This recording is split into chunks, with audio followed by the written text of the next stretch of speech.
his great-grandmother. Mariah Van Rensselaer. Yes. Pray not be so surprised, my girl. Listening to your mischievous tongue has stirred me in my grave, and I have come forth to set matters aright. I cannot hear another word of this cockeyed colonial nonsense, or suffer these people to withstand it either. But whatever can you mean? Oh God, strike me blind. What ridiculous manner of outfit is this? Whoever wore such a foolish hoop and petticoat? No one. What is that upon your head? You look a cheap baggage, you do, against nature and custom. I demand you remove it instantly.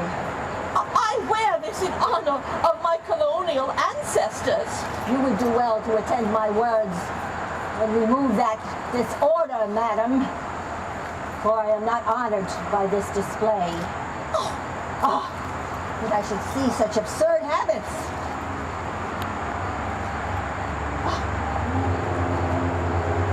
Infernal end. Take off those spectacles at once.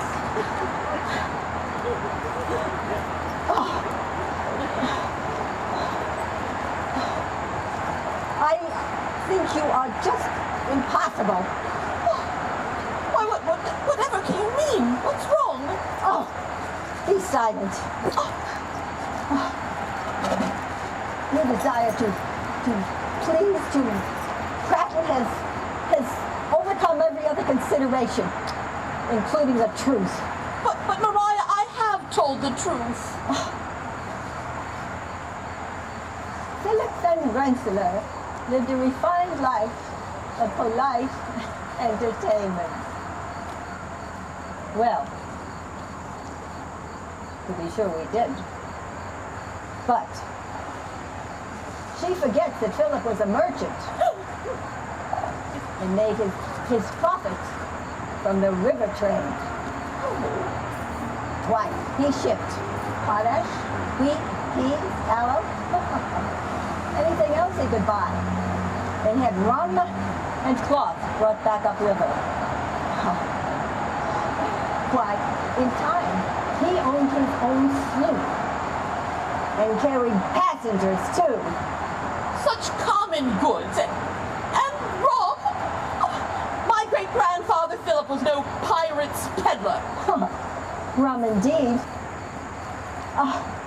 That rum was fit for the finest of tables.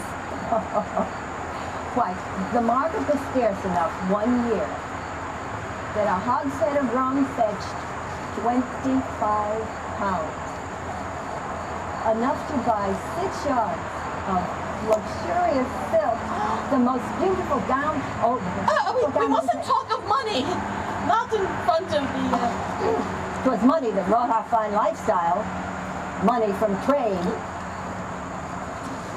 Pray, how come my husband Philip came to this business?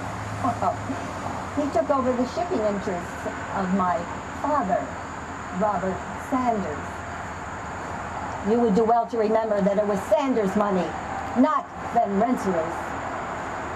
It started him. Philip had but little when we were first married, for all that he was a Van Rensselaer. But how is it that... To be so witless. Mrs. Bannister prattle about the war for independence.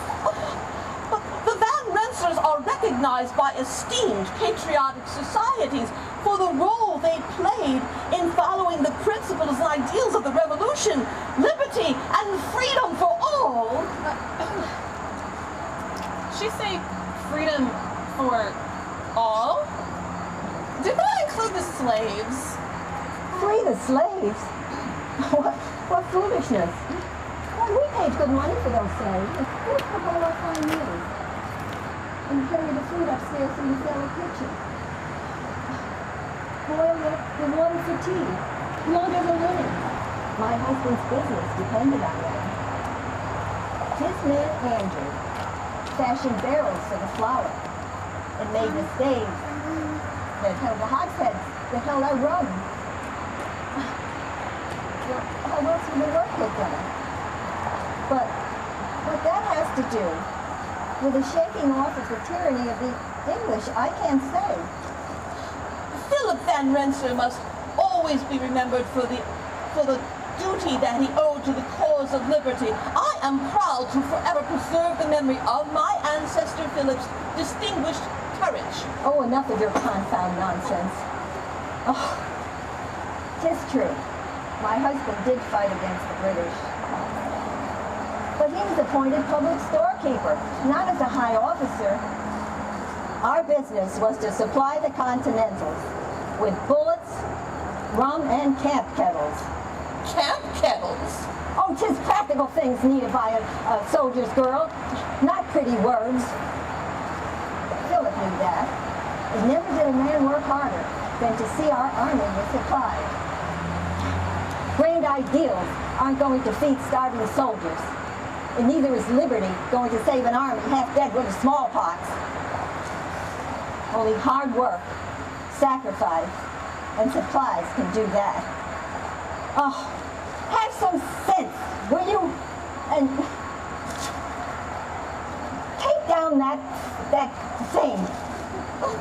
Well, in these unlovely times, it is people of good blood like myself who realize that it is only the lives and valiant deeds of our ancestors that are worthy to be honored.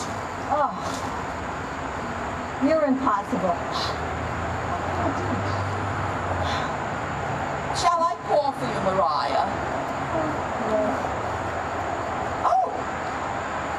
Oh, listen, the distant sounds of fife and drum. Oh, such rousing music and so patriotic. You know, whenever I hear the old-time colonial music, I cannot help but feel inspired.